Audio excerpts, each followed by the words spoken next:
The savannah stretched wide and golden, but the land was restless. Soumaoro Kanté, the sorcerer king of Soso, spread terror across the region with his ambition and dark powers. His conquest left villages in ruin, and his rule was marked by cruelty and fear. The whispers of the golden orb's energy from Kumbi Saleh had reached his ears. Believing it could make him unstoppable, Soumaoro sought the orb for himself, using it for evil. In Manden, a young Sundiata Keita, once mocked for his physical struggles as a child, had grown into a powerful leader. He had already started uniting clans across the region, seeking to bring peace and strength to the land. But when news came that Soumaoro's forces were heading toward Manden, Sundiata knew that the time to act had come. The land cannot endure Soumaoro's tyranny, Sundiata declared to his warriors. We will stand united and end this once and for all. Soumaoro's army marched with terrifying force, his soldiers chanting his name. It was said that Soumaoro could not be killed, for he had bound his soul to the mystical power he wielded.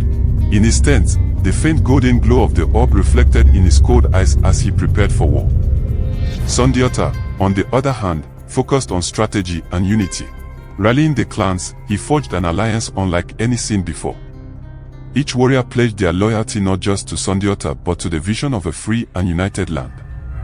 On the eve of battle, Sundiata consulted his mother, Sogalan. Wise and deeply spiritual, she offered a chilling warning. Soumaoro's power is real, but it has a weakness. He hides behind magic, but magic is built on pride. Strike at what he believes is invincible, and you will break him. The armies clashed on the plains of Kirina. Soumaoro's forces, bolstered by the orb's energy, unleashed a wave of dark magic.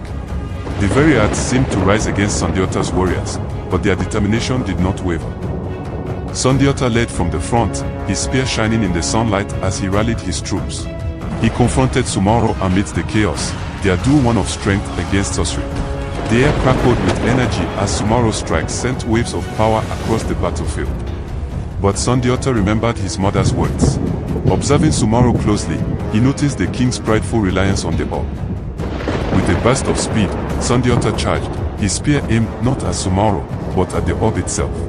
The spear struck through, shattering the artifact into fragments. A deafening roar echoed across the plains as the orb's energy exploded, sending Soumaoro reeling. Stripped of his magical power, the sorcerer king fled into the wilderness, his army collapsing in disarray.